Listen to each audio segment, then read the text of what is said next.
안녕하세요. 졸렬한 남편과 이혼을 결심한 30대 여성입니다. 너무 열받아서 어디서부터 어떻게 써야 할지도 모르겠는데 솔직히 돈이 많다는 소리나 들었지. 저는 딱히 득본 것도 없거든요. 그런데 저더러 재산 물려받을 거면 자기 식구들한테 납작 엎드려서 살라는 식으로 나오는 거예요. 어이가 없어서 나 그 정도로 궁하지 않다고 됐다고 너 없이도 잘 살 수 있다고 남편 차버리려고요. 남편과는 결혼정보회사를 통해서 만났습니다. 당시 제 나이는 32로 결혼시장에서 그렇게 많은 편은 아니었지만 만남과 헤어짐을 반복하는 지인들을 보고 있자니 시간 낭비도 저런 시간 낭비가 있나 싶대요.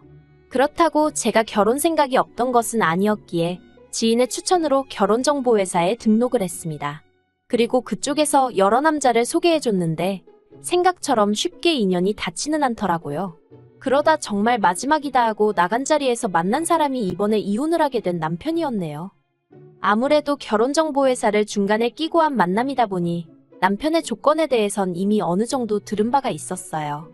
만남을 주선한 플래너 말로는 남편 자체는 중견기업에 다니는 평범한 회사원이지만 그 어머니가 어마어마한 현찰 부자라는 거예요. 그런데 그에 비하면 저희 친정은 평범한 수준이었습니다. 부모님 두 분의 노후 준비가 되어 있으셨고 저 하나 시집 보낼 정도의 경제적 여유는 있으셨지만 현찰로 10억이니 20억이니 쌓아놓고 사는 건 아니었거든요. 그래서 처음엔 좀 부담스럽기도 했고 괜히 주눅이 들어서 나가도 되나 싶었는데 플래너가 제 사진을 남자 쪽에 보여줬더니 너무 만나고 싶어 하더랍니다. 자기가 이미 제 조건도 다 얘기해뒀다면서요. 그래서 그래 한번 만난다고 무조건 결혼해야 하는 것도 아닌데 만나기나 해보자 하고 나가게 되었죠. 그런데 약속 장소에 나온 남편은 제 예상과는 많이 달랐습니다. 명품을 입고 나온 것도 아니었고 근사한 외제차를 끌고 나온 것도 아니었어요. 그냥 전반적으로 평범하고 소탈해 보였달까요? 그리고 저는 어리석게도 진짜 부자들은 겉으로 티를 안 낸다더니 정말 그렇구나 하고 생각을 했어요. 에휴, 이렇게 적다 보니 제가 정말 제 발등을 찍었네요. 사귄 지 6개월 만에 남편이 먼저 결혼하자며 프로포즈를 해왔습니다. 그리고 사실 데이트를 하는 동안에는 남편이 정말 부자인가 싶을 정도로 씀씀이가 크지 않았거든요. 데이트 비용도 6대4 정도로 부담했을 정도니까요. 그런데 결혼 이야기가 오가자 시댁에서 먼저 경기도에 집을 해주겠다는 거예요. 뜻밖의 제안에 놀랐지만 솔직히 싫지는 않았습니다. 그런데 친정아버지께서 대번에 그건 아닌 것 같다며 집값이 얼마건 간에 우리도 반은 보태겠다고 전화하시대요. 덧붙이시기를 여자도 어느 정도는 해가야 제 목소리를 내고 살 수 있다면서요. 그런데 시댁에서는 집값에 보탤 돈이 있으면 차라리 예단을 해오라며 현찰 1억을 요구했습니다. 그리고 거기서 저나 저희 친정부모님이나 1차로 마음이 상했죠. 솔직히 저도 결혼을 앞두고 이런 생각을 했다는 게 남사스럽긴 한데 예단이란 건 이혼이라도 하게 되면 제가 돌려받을 수 있는 게 아니잖아요. 하지만 아파트에 제 돈을 넣어두면 제 지분이 어느 정도 생기는 거니까 만일에 상황이 벌어져도 제가 제 권리를 주장할 수 있고요. 그래서 남편에게 예단으로 1억은 못 해가지만 어머님 가방 정도는 해드리겠다 했어요. 그랬더니 이제 시댁 쪽에서 난리가 난 거예요. 집을 사주겠다는데 어떻게 맨몸으로 올 생각을 하느냐고요. 그래서 이때 저랑 친정부모님이랑 2차로 또다시 마음이 상했네요. 오죽하면 남편한테 제가 이건 아닌 것 같다고 결혼이고 뭐고 없던 걸로 하자고 했으니까요. 그런데 그 일이 있고 며칠 뒤 남편이 저희 회사 앞으로 찾아왔어요. 그리고는 무조건 자기가 다 잘못했다며 싹싹 비는 게 아니겠어요. 그리고 그런 이야기가 나오게 된 게 전부 신우들 때문이랍니다. 신우들이 자기들도 시집갈 때 현찰로 예단해갔으니까 저도 해오는 게 맞는 거라면서 어머님더러 꼭 받아야 된다고 했다는 거예요. 어이가 없어서. 아무튼 그래도 뭐 남편이 하는 말이 앞으로는 신우들이 뭐라건 자기도 어머님도 흔들리지 않기로 했다면서 이번 한 번만 넘어가 달라고 사정을 하대요. 그래서 결국 파혼 이야기는 없던 걸로 하고 계획대로 식을 진행했습니다. 신혼집은 시댁에서 2억, 친정에서 2억 지원받아 서울에 전세로 구했고요. 나름대로 우여곡절은 있었지만 집에 새 가정가구까지 들어오고 나니 비로소 결혼을 했다는 게 실감이 났어요. 하지만 신혼의 달콤함도 잠시 생각지도 못한 이야기를 듣게 되었습니다. 지난 1월이었어요. 결혼 당시 남편이 말하길 시조부모님 제사는 절에서 지내고 아버님 제사는 어머님이 없애셨다대요. 그래서 다가오는 설에는 당일 점심은 시댁에서 먹고 저녁은 친정에서 먹어야겠다. 나름대로 계획을 세우고 있었거든요. 그런데 연휴를 일주일 앞두고 어머님이 문자로 올해부터 다시 제사를 부활시키기로 결정하셨다는 소식을 보내오셨습니다. 깜짝 놀라 어머님께 전화를 드렸어요. 그리고는 이게 무슨 말씀이시냐고 물으니 어머님이 글자 그대로라고 이제 다시 제사를 지낼 거라시대요. 절에 맡긴 시조 부모님 제사까지 말이에요. 그래서 제가 그러면 어머님이 너무 고생스럽지 않으시겠어요 하니까 어머님이 왜 당신이 고생스럽냐입니다. 그리고 그때 고생은 내가 하겠구나 하는 생각이 퍼뜩 들었죠. 퇴근한 남편을 붙잡고 원래 당신 집은 제사가 이렇게 죽었다 살았다 하느냐고 따졌습니다. 그랬더니 아무렇지도 않게 한다는 소리가 그런 게 아니라 신우들이 이제 며느리도 들어왔는데 제사를 다시 지내자고 했다는 거예요. 그리고 순간 결혼 전 예단의 악몽이 떠오르면서 이 신우들을 진짜 어떡하면 좋지 싶대요. 하지만 이때만 하더라도 그래도 이내 제 나름대로 좋게 생각해 보려고 했어요. 신우들이야 꼴보기도 싫었지만 제사 자체만 놓고 보자면 언젠간 조상덕 보는 날이 있겠지 생각하고 좋은 마음으로 지내보자 생각했던 거죠. 그런데 그런 마음가짐이 무색하게도 어처구니 없는 일을 겪었습니다.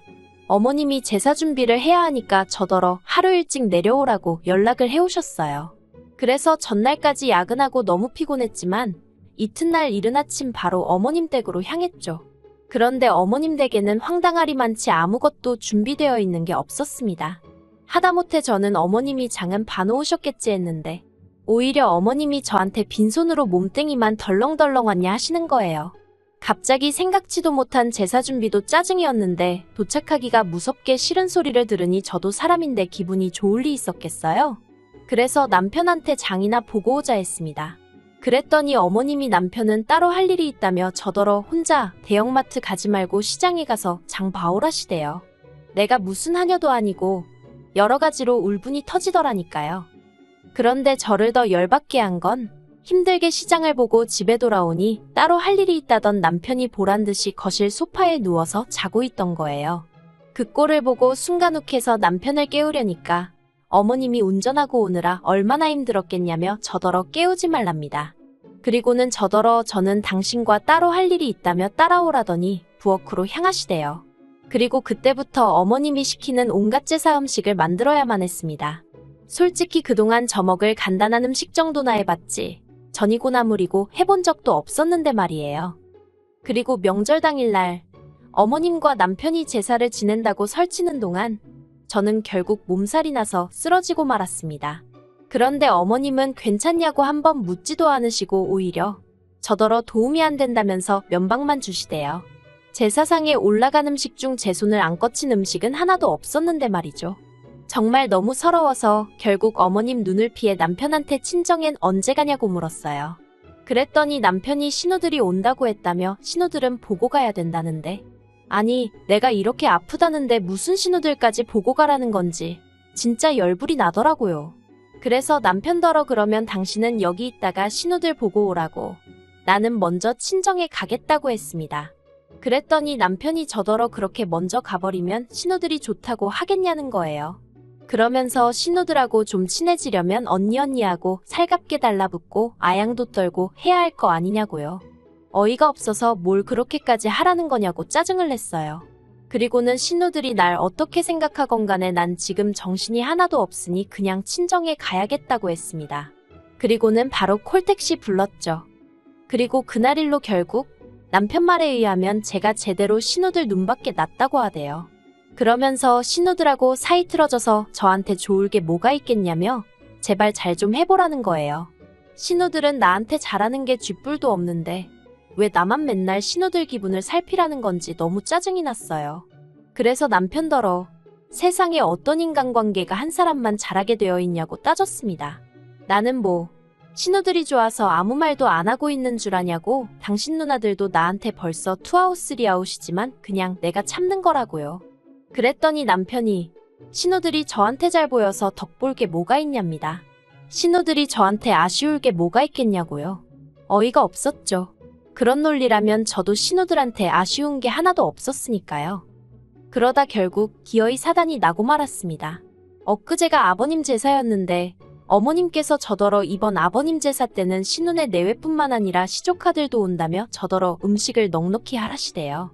그리고 제 기억 속 시조카들은 애들이 어리긴 했어도 먹성이 웬만한 성인 뺨치는 수준이었거든요.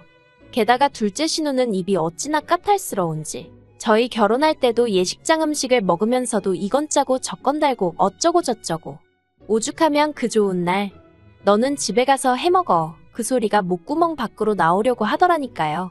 아무튼 그런 시조카들 먹일 음식까지 하라니까 너무 열받더라고요. 제가 먹을 음식도 아니고 저희 부모님이 드실 것도 아니고 그렇다고 저희 조상을 모시는 것도 아닌데 내 허리만 죽어나겠구나 싶은 게 속 터지대요. 어머님은 사람들 많으면 정신없으니 저희 집에서 명절 음식을 해오라셨지만 저도 저희 집에 기름 냄새 배는 거 싫고 그래서 그냥 장 본 거 다 챙겨서 시댁으로 내려갔어요. 그리고는 신우들도 오면 일 좀 나눠서 하자고 얘기 좀 해볼 생각이었죠. 아니 그런데 이 인간들이 명절 당일 점심시간도 한참 지나서야 하나씩 얼굴을 들이밀대요. 그리고 이로 인해 저도 친정에 가는 시간이 하염없이 늦어졌습니다. 원래는 점심때 온다고 해서 얼굴만 보고 얼른 친정에 갈 생각이었으니까요. 그런데 더 황당한 건 점심시간도 다 지나서 와서는 한다는 소리가 점심을 안 먹고 왔다는 거예요. 그러면서 신우들이고 어머님이고 할 것 없이 저더러 밥 좀 차려달라는데 아니 지 자식들 하나씩 옆구리에 딱 끼고 앉아서는 넋놓고 저만 보고 있는 게 어처구니가 없대요. 그래서 제가 갑자기 배가 아프다며 화장실에 숨어버렸어요. 그리고는 10분이고 15분이고 안 나가고 버텼죠. 그러다 한참 만에 나오니 그새 얼마나 먹었는지 설거지가 산더미만큼 쌓여 있었습니다. 그리고 어머님이 저를 보시더니 너는 밥도 안 차렸으니 설거지라도 하라는 거예요. 황당해서 밥도 안 먹은 사람이 왜 설거지를 하냐고 되물었어요. 신우들이 애들도 아닌데 먹은 사람이 치우는 건 상식 아니냐고요. 그랬더니 어머님도 할 말이 마땅히 없으셨는지 너 잘났다며 하기 싫으면 냅둬라 하고 소리를 지르셨는데 신우들이 저더러 너무 한다는 거예요. 늙은 시어머니한테 일하라고 하는 며느리가 세상 천지에 어딨냐며 우리 엄마 불쌍하다고 그러니까 며느리 들일 때 너무 경솔했어 하는데 누가 할 소리를 하나 싶대요. 그래서 저도 저야말로 언니들 같은 신우들인 줄 알았으면 결혼하는 거 다시 생각해 봤을 텐데 정말 경솔했던 것 같다고 후회된다 해버렸습니다. 그리고는 다음 제사 때부턴 음식 안 하겠다고 며느리 잘못 봤다 후회된다 하시는데 기분 나빠서 못하겠다 했죠. 그랬더니 큰 신우가 저더러 싸가지가 있네 없네 하더니 저희 집에서 그러라고 배웠냐입니다. 그리고 그때 지가 뭔데 가정교육을 운운하나 싶은 게 순간 화가 나더라고요. 그래서 제가 신우더러 너는 그러라고 어머님한테 배웠냐고 너나 할도리 잘하라고 했어요. 그리고는 지 아버지 제삿날아서는 하는 일이라곤 밥 처먹고 사람 갈구는 거밖에 없냐 했더니 신우가 저더러 미친 엑스 아니냐며 욕을 하고는 저더러 당장 꺼지라나요. 그래서 가지 말래도 갈 거라고 저도 똑같이 소리 지르고 신우 신발 발로 걷어차고 나와버렸어요.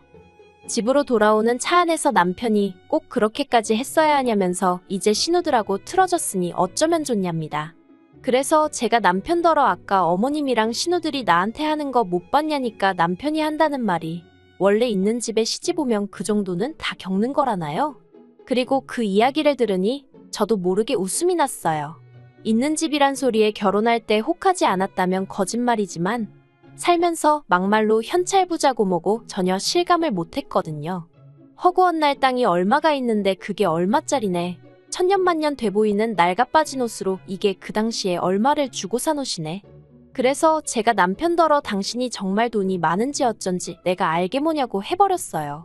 막말로 내 마음대로 쓸 수 있는 돈이냐곤 돈 100만 원도 없는데 있는 집 며느리 같은 소리 한다고.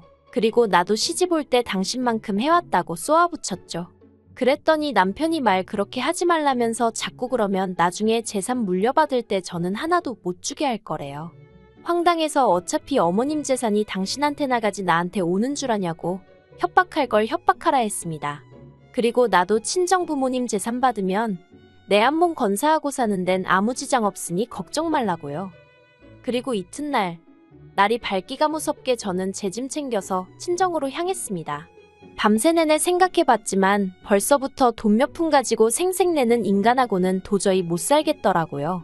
줏대 없는 어머님도 버겁고 개념 없는 신우들 상대하기도 짜증나는 판국에 남편 하나라도 멀쩡하면 그럭저럭 살 텐데 그마저도 안 되니 하다못해 제가 무슨 재벌가 며느리나 되면 모를까 돈 몇 푼도 못 쓰고 벌벌 떠는 주제에 유세나 부리는 집구석에서 제가 뭐 한다고 버티고 있나 싶어서요. 그래서 이혼하기로 마음먹었습니다. 남편은 또다시 저를 잡겠지만 이제는 전처럼 흔들리는 일은 없을 거예요.